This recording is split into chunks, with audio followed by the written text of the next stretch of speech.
Olá, está começando mais um De Frente com a Lei, essa série dentro do podcast Caxias Conversa, aqui tratando, junto com os vereadores, de pautas, assuntos que têm permeado o mandato de cada parlamentar desta casa. E a propósito disso, hoje pela TV Câmara Caxias, pelas redes sociais e também pelas plataformas de áudio, recebemos aqui o vereador Tenente Cristiano Becker, do PRD, aqui eu de imediato saúdo. O vereador Cristiano, uma honra tê-lo conosco aqui. Olá, Fábio. Olá, ouvintes que nos prestigia pelas redes sociais. Sim, muito obrigado pelo convite. Vamos aqui hoje de frente com a lei. Eu olhando para o senhor aqui e me veio uma lembrança inevitável do nosso queridíssimo e histórico vereador desta casa, o seu pai, Zoraide Silva, 3 vezes presidente dessa casa. Uma série de gente, aliás, pesquisando agora por um projeto aqui da casa, ele é vereador constituinte aqui, participou da elaboração da última versão da lei orgânica lá nos anos 90. Tem lá, ele sempre se orgulha de dizer o táxi lotação, jardim botânico, guarda municipal, que ele pensou, e a sua formato de rosto e o temperamento lembra muito, assim. Eu nunca vi o vereador Zoraide se alterar em plenário, levantar a voz, sempre foi aquele tom conciliador. E a propósito disso, eu pensei quando vinha para cá na entrevista, como que é essa ideia de ser filho de um ex-vereador? Como acontece no esporte, na música, aquela história, viverei à sombra do que foi o meu pai. Como é que funciona isso? Fábio, na verdade, ser filho do ex-vereador, para mim eterno vereador Zoraide Silva, é motivo de orgulho, sem sombra de dúvidas. É um dos homens que mais conhece a nossa estrutura de Câmara de Vereadores. Participou desse processo todo de construção desse nosso prédio, né? Que é um ponto turístico também. Exato. Né? Ele foi da comissão de obras, né, do prédio. Exatamente, foi da comissão de obras também. Tu mesmo falasse aí agora de alguns projetos de lei, de leis que o pai colocou dentro do nosso município, né? Essa semana ele esteve aqui na Câmara. Eu falo do pai e, por óbvio, eu me emociono, né? Porque, querendo ou não, é um exemplo para mim. E eu, sem querer, Fábio, eu sigo praticamente fiel ao que o pai fez na sua trajetória profissional. O pai foi bombeiro, foi policial militar, vereador, e eu estou seguindo. Eu só não fui comunicador, não fui comunicador, mas não foi por falta de convite também, Fábio, né? Eu recebi convite à época na Rádio São Francisco, da então produtora do Zoraide Silva, a Marta Lodge. Olha aí. Né? Me convidou para fazer um teste na rádio, mas eu, desencorajado, eu sou tímido, né? acabei não indo fazer o teste por vergonha mesmo, por timidez, de verdade mesmo. O Zoraide, em dado momento, foi nosso chefe de comunicação por alguns meses de 2019, na segunda presidência do ex-vereador e ex-prefeito Flávio Cassina. Sim. Ele foi um tempo nosso chefe lá. Sim, eu lembro dele, e eu vim visitar por algum momento que também eu estava à época na Defesa Civil do Estado, inclusive recebi daí o livro daqui da Câmara de Vereadores das mãos do então diretor Era diretor, né, se não me engano? O Zoraide? É chefe de comunicação. Chefe de comunicação.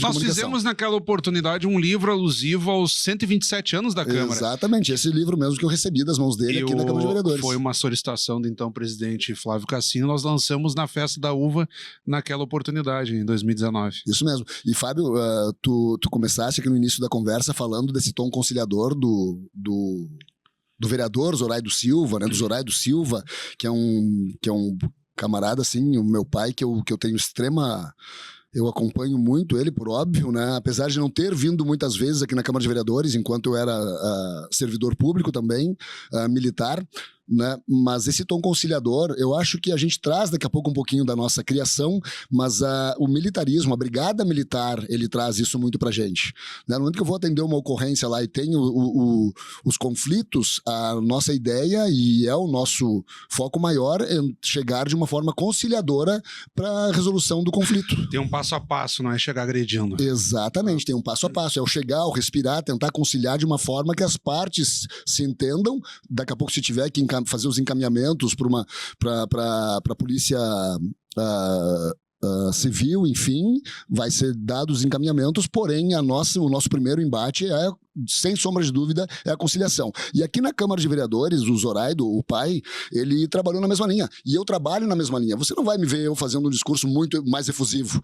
Eu faço falas, sempre procurando usar muito a política, o bom senso, a técnica. Eu faço uma conciliação dessa tríade, sabe? Para conseguir atender as demandas da nossa cidade de uma forma mais amena possível, que não tenha conflitos ou embates desnecessários. Daqui a pouco que haja um desgaste ou apresentar a nossa casa para a nossa cidade, né, de uma forma mais agressiva. Não sou e não vão conseguir, não se tira isso de mim.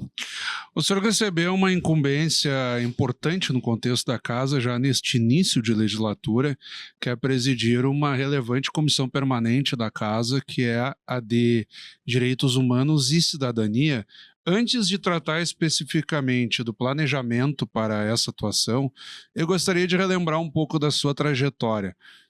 Como bombeiro e também na parte de choque, digamos assim, no policiamento mais ostensivo e tático, para daí tentar dialogar com os direitos humanos, porque, evidentemente, como o senhor é um homem oriundo da segurança pública, as pessoas vão ficar, tá, mas peraí, o sujeito é da segurança pública e vai trabalhar na intermediação dos direitos humanos.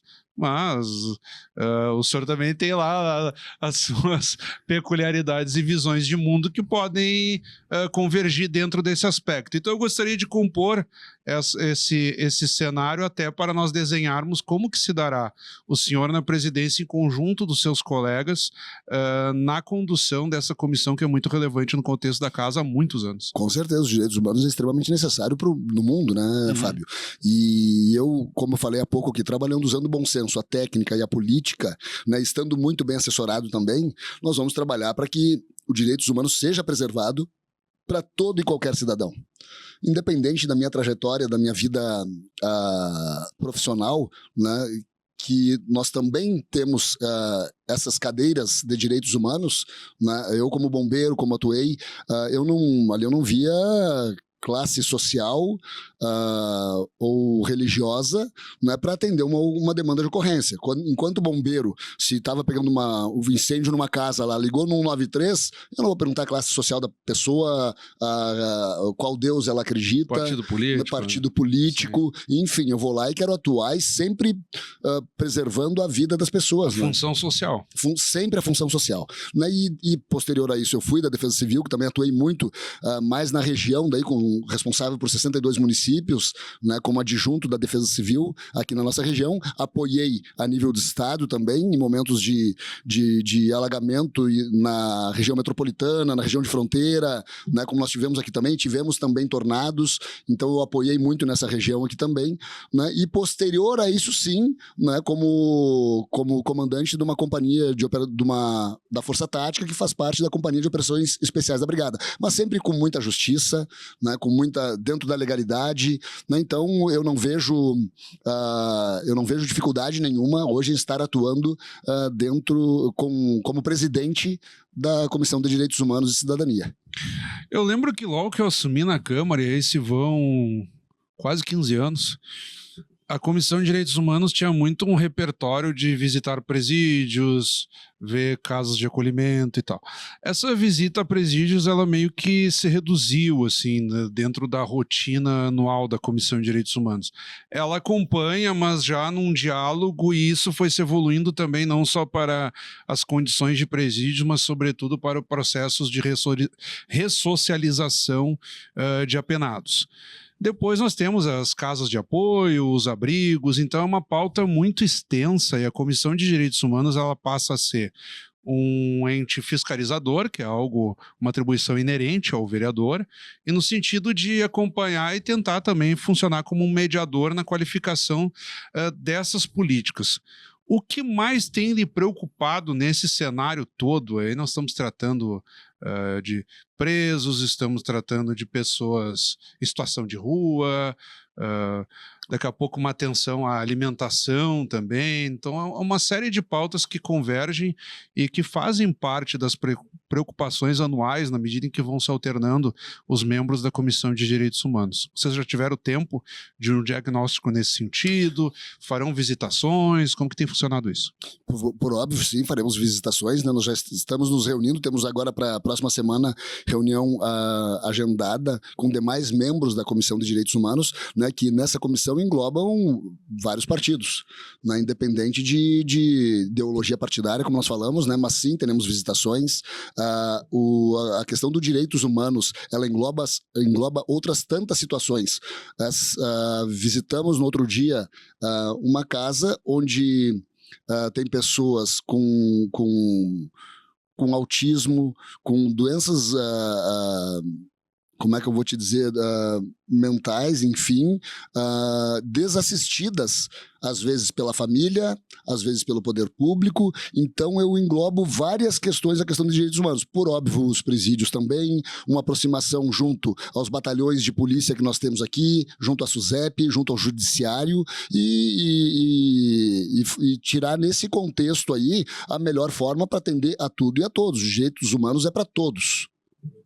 E, vereador, até para deixar claro, houve um processo nos últimos anos de especialização e mais foco das comissões. Até a segurança ela foi desmembrada dos direitos humanos, agora, embora em algum momento ou outro as pautas vão se convergir quando o senhor cita aí órgãos de segurança do município. O senhor vê algo também do ponto de vista de melhoria da legislação, embora a área penal e outras muitas vezes extrapolam a competência municipal, mas o senhor vê daqui a pouco espaço para uma qualificação de legislação ou até de aplicação programática do executivo, projetos, enfim. Eu entendo sim que a gente deveria começar aqui por baixo também, por mais que não tenhamos competência, né, Fábio? Eu acho que tem que haver uma mudança na legislação penal, inclusive, né? Porque hoje, ocorrendo, no caso, um crime, né, nós fizemos os encaminhamentos para as polícias judiciárias, enfim, e daqui a pouco o cidadão que comete o crime ele já está na rua antes mesmo do policial. Né? Então eu acredito que a gente tenha que ter, e eu acho que a base é daqui a pouco partir daqui já de dentro da nossa casa, por mais que seja municipal, mas nós somos fiscalizadores do todo. Né? E aí sim, a partir daí, fazer os encaminhamentos necessários para que a gente consiga daqui a pouco fazer uma mudança na legislação penal, constitucional, enfim, para que a gente consiga melhorar a questão da qualidade de vida das pessoas na segurança pública e outros diversos tantos setores. Do ponto de vista do seu mandato, nós tivemos uma arrancada de legislatura e mesmo no período do chamado recesso parlamentar em janeiro, os vereadores acumularam uma quantidade expressiva de indicações ao executivo, quer dizer, a comunidade tem procurado muito e tentando fazer um balanço mais genérico de plenário, praticamente todos os vereadores já acumulam uma ostensiva participação e até reivindicação junto aos órgãos competentes, independentemente de ser da base de governo ou não. E aí já se abrem margens para a constituição de frentes parlamentares, apresentação de projetos de lei. Como é que o senhor também já analisa o seu mandato, propriamente dito, nesse exercício de interlocução com os órgãos competentes e até de matérias parlamentares de sua iniciativa? Sim, por óbvio, nós também já temos algumas indicações ao governo executivo. Nada exagerado, né? Mas nós estamos indo fazer as visitações nas demandas dos munícipes, né? Dos eleitores. Né? E o que eu percebo? Que eu não sei como é que foram em outras legislaturas, apesar de ter tido o pai, o Zoraído, aqui dentro, né, como por 6 mandatos como vereador. E o senhor assumiu como suplente em dado período do ano passado. No ano passado eu fiquei por 3 meses como suplente vereador. Exato. Né? Vim conhecer a casa, né, e agora iniciei no início do mandato, apesar de ser suplente também. Né? Mas o que eu vejo? Eu não sei como foram nas outras legislaturas, mas eu acho que é meio que eu acredito que seja meio normal com que no início de mandato as pessoas te procurem mais, não sei se para justificar o voto, mas colocar de fato o vereador. Não, quero ver por que eu coloquei esse meu vereador lá, se ele vai entender a nossa demanda, e o próprio vereador daqui a pouco se sente no compromisso de dar esse retorno à nossa cidade, ao seu eleitor, mostrar, olha, eu estou trabalhando, eu estou apresentando indicações e eu percebo que os nossos parlamentares estão apresentando esses números para a sociedade, sabe? Mas eu entendo também que daqui a pouco o Poder Executivo tem que ter o espaço dele para trabalhar. E eu fui do Executivo também. Eu fui chefe de gabinete, fui secretário de Gestão e Finanças, por dado período ali, curto período, secretário de Segurança Pública, né? E eu entendo que o Poder Executivo tem que ter o seu espaço. Nós temos o nosso espaço como legisladores e fiscalizadores, né? Mas temos que trabalhar assim e apresentar as nossas indicações também, pedir por dados momentos aí ao Poder Executivo explicações de como está sendo conduzido dada a matéria. Eu entendo que cada vereador vai sim, nesse momento, que é o início de mandato, mostrar por que veio e também está sendo cobrado pelo seu eleitor. E nos próximos meses o senhor pretende se situar mais nesse sentido de também trazer propostas, mesclar com a própria Comissão de Direitos Humanos? Como é que vai funcionar isso? Porque é complicado na medida em que o senhor tem que se dividir também. Claro que sim, né? Mas sim, nós temos já estamos trabalhando em projetos de lei que é para melhorar a qualidade de vida da nossa cidade. Sim. Isso, certo, sem sombra de dúvida, nós vamos entrar com projetos de lei, vamos entrar com indicações, vamos tentar trabalhar o mais próximo possível do executivo para que façamos um legislativo executivo próximo, porque quem acaba recebendo a qualidade e a melhoria do serviço é a cidade, né? Então, por isso que nós temos que trabalhar, no meu ponto de vista, né? Nós temos que trabalhar em conjunto aí para melhorar a qualidade de vida. É buscar a zeladoria, é buscar a segurança pública, a iluminação pública, a saúde pública, a educação. Então, eu acredito que a gente vai trabalhar junto nesse sentido, né? O prefeito Odiló é um prefeito extremamente coerente também e dá ouvidos e dá espaço, principalmente para o seu secretariado. Ele dá espaço para o secretariado trabalhar, ele tem as diretrizes dele, né? E eu acredito que ele vai continuar trabalhando na mesma linha, um homem de bom coração, né? É um camarada, o prefeito Odiló, ao qual eu tenho extrema lealdade e eu entendo ser recíproco o respeito e a admiração que temos um pelo outro.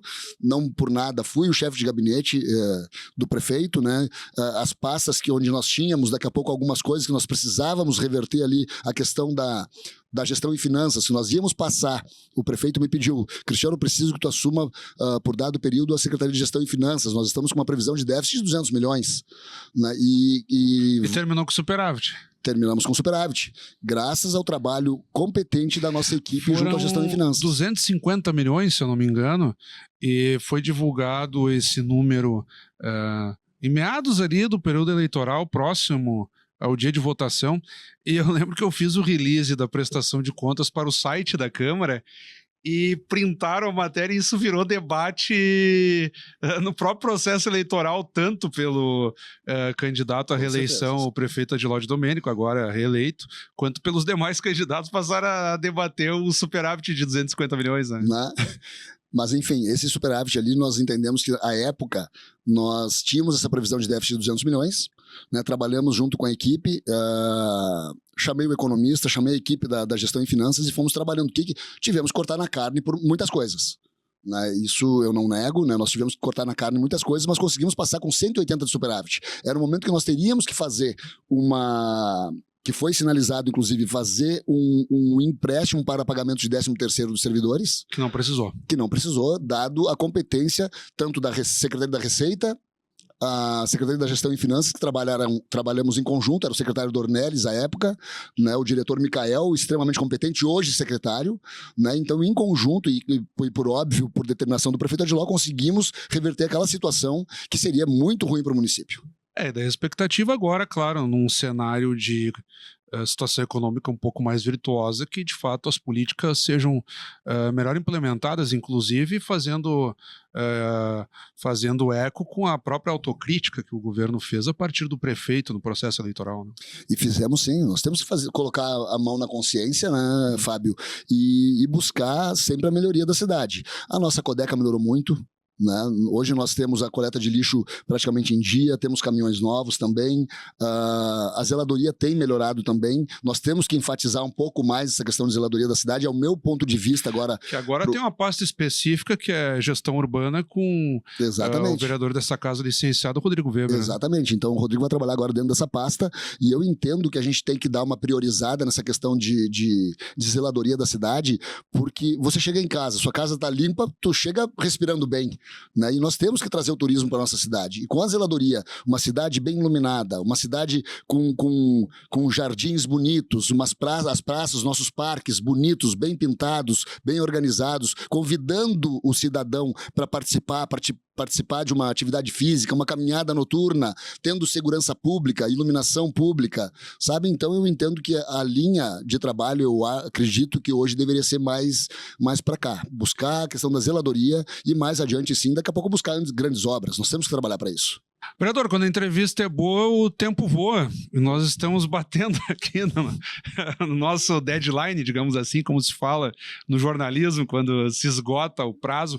O senhor já abriu aqui um leque de temas e eu vou deixar, então, por óbvio, o convite para que o senhor retorne aqui dentro de algumas semanas ou alguns meses para já atualizar quem nos acompanha sobre o andamento dessas pautas, do seu mandato em si também, da Comissão de Direitos Humanos presidida pelo senhor. O senhor tem breves segundos, digamos assim, para a sua despedida, as considerações finais.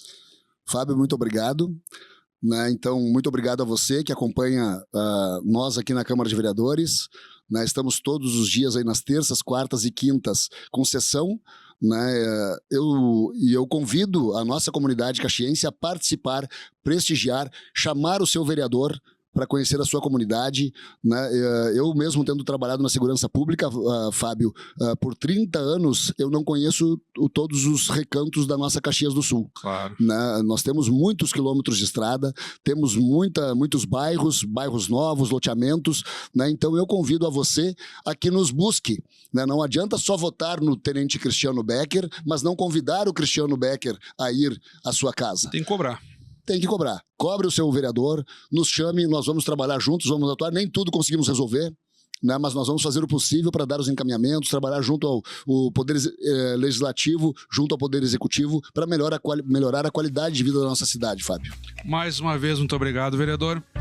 Acabamos de conversar então com o vereador Tenente Cristiano Becker do PRD, dando sequência aqui ao De Frente com a Lei dentro do podcast Caxias, fazendo então com que vocês continuem acompanhando esse convite, tanto pela TV Câmara Caxias, canal 16 da Claro Net, pelas redes sociais e também pelas plataformas de áudio, corrigindo o podcast Caxias Conversa De Frente com a Lei.